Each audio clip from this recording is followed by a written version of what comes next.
पाकिस्तान के एक इमाम बारगाह में हुए धमाके में 3 दर्जन से ज्यादा नमाजियों की मौत पर बीजेपी के चीफ स्पोकपर्सन अल्ताफ ठाकुर ने सख्त रद्द-ए-अमल का इजहार किया है। उन्होंने कहा कि पाकिस्तान ने दहशतगर्दों को पाला पोसा है और अब वही मुल्क अपने किए की सजा भुगत रहा है। अल्ताफ ठाकुर के मुताबिक ये वाकया साबित करता है कि पाकिस्तान एक नाकाम रियासत बन चुका है। हालांकि उन्होंने ये भी कहा कि बेकसूर लोगों, खासकर शिया समाज की जान जाना काबिल मजम्मत है और पाकिस्तान को इस जुल्म का जवाब देना होगा। जिसने दहशतगर्दी को पैदा किया, उसकी पैदावार को बढ़ाया और उनको समर्थन भी दिया, लेकिन आज वक्त यहाँ पे पहुँच चुका है, वही दहशतगर्द अब वापस पाकिस्तान को खा रहे हैं। हमने देखा कि जुमा के दिन ब्लास्ट हुआ, कई सारे लोग जो नमाज अदा करने के लिए गए थे अपनी जान गंवा बैठे उस ब्लास्ट में। भारतीय जनता पार्टी के प्रवक्ता हमारे साथ यहाँ पे अल्ताफ ठाकुर साहब मौजूद हैं।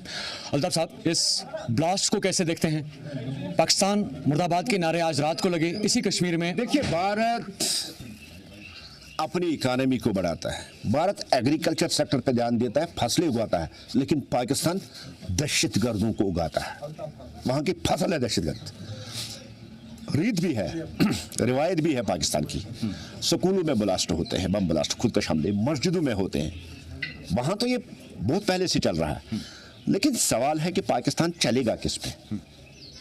आर्टिफिशियल स्टेट है। 1940 के बाद ये कंसेप्ट हुआ और 1940 और 47 में पाकिस्तान बना। तब भी ये अंग्रेजों से ज़्यादा कांग्रेस के खिलाफ लड़ते थे। इन्होंने कभी नहीं लड़ा। वो एक बैनर था जिसमें मुख्तलिफ ऑर्गेनाइजेशन एक साथ एक झंडे के नीचे, एक बैनर के नीचे काम करती थी। तो ये आर्टिफिशियल स्टेट चलाने के लिए पाकिस्तान को कुछ ना कुछ चाहिए। इकानमी तो डूबी हुई है नहीं कुछ, वहाँ लोग रोटी के लिए तरस रहे। अब इन्होंने टेररिज्म को धंधा बनाया, ट्रेड बनाया, इसी टेररिज्म पे ये मुल्क को चलाना चाहते हैं। सवाल एक ये है। दूसरा, जिस तरह से पाकिस्तान की हालत बहुत खराब हो रही है बलूचिस्तान में, सबसे ज्यादा फौजी परसों एक हमले में मारे गए, 12 हमले हुए, सबसे ज्यादा फौजी। अब आसिफ मुनीर जो कल तक बड़ी बड़ी हेंके मार रहा था, अब अपनी नाकामी और अपने लोगों को का अटेंशन डाइवर्ट करने के लिए खुद ही तो कराया होगा उसने, खुद ही कराया होगा ताकि अपने लोगों को जवाब न देना पड़े और अपने फौज की वो कायरता उसको छुपाने की वो कोशिश कर रहा है। आर्टिफिशियल स्टेट है, आर्टिफिशियल स्टेट टेररिज्म को ट्रेड के तौर पर इस्तेमाल करती है। भारत में दहशतगर्द बेचता है। दुनिया में जिस कोने में आप देखेंगे वहां आप पाकिस्तानी दहशतगर्दी पाएंगे। और इनका हमेशा एक ही अप्रोच रहा है पाकिस्तान का, टेररिज्म और टेररिस्ट, और भारत भी इन्होंने भेजा। और वो हंसी वाला मुझे एक पाकिस्तान का वो स्लोगन याद आता है, हंस के लिया पाकिस्तान, लड़ के लेंगे हिंदुस्तान। सारी उम्र इनकी गुजरी इसी में, टुकड़े इसके हुए और भी टुकड़े होने हैं, तय है।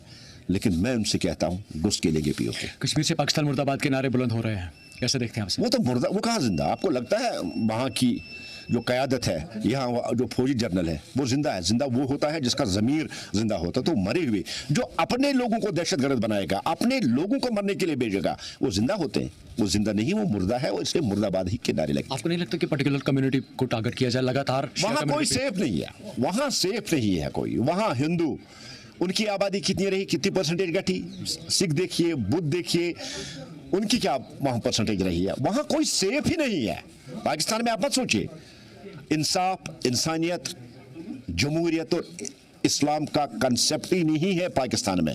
उनका एक ही धर्म है, एक ही कंसेप्ट है, दहशतगर्दी। पाकिस्तान के कई सारे दावे रहे हैं। मुख्तसरन जानना चाहूँगा कि हम भारतीय यहाँ पे पाकिस्तान को आने वाले वक्त में अभी सूरत हाल को अगर मद्देनजर रखें, कहाँ पे देखने वाले हैं?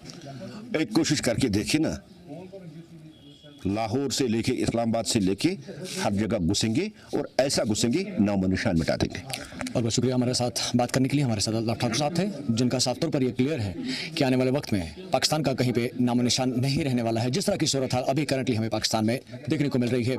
जी के लिए मीर उमर, श्रीनगर।